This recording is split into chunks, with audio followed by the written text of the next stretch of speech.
યોજના અંતર્ગત જિલ્લા ગ્રામ વિકાસ એજન્સી સુરત હેઠળ door to door garbage collection માટેના ઓલપાડ તાલુકાના 24 ગામોમાં ઈ વ્હીકલનું લોકાર્પણ તેમજ સાયકલ યાત્રા સ્વચ્છતા કાર્યક્રમ તાલુકા પંચાયત કચેરી ઓલપાડ તેમજ ગ્રામ પંચાયત ઓલપાડ ખાતે પૂર્વ રાજ્યમંત્રી અને ઓલપાડ ધારાસભ્ય મુકેશ પટેલની ઉપસ્થિતિમાં યોજાયો હતો.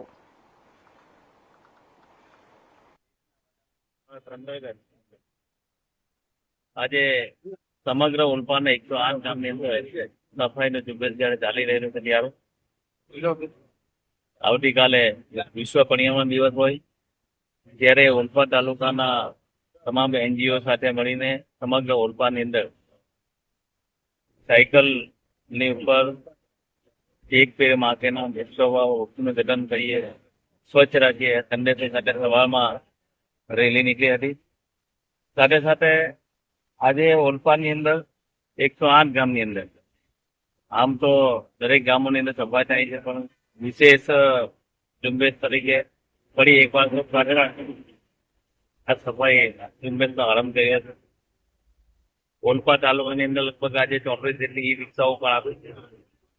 અગાઉ પણ લગભગ 110 જેટલી ઈ રિક્ષાઓ આપી દરેક ગામની અંદર કચરાના નિકાલ માટે પણ વ્યવસ્થા કરી છે.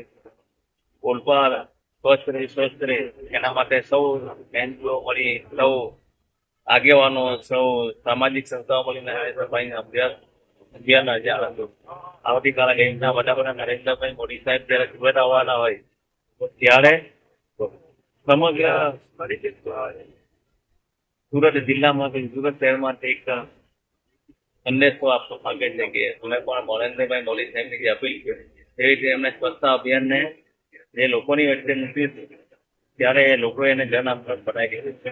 આજે પણ સાયકલો સાથે મળીને તે રીતે દેશની પરિસ્થિતિ છે ત્યારકાલે આજે જનનો બચાવ થાય એના માટેનો સંદેશ નરેન્દ્રભાઈ મોદી સાહેબે સંદેશ આપ્યો. સંદેશ આપણે બધા લોકોએ બનાવી દીધો.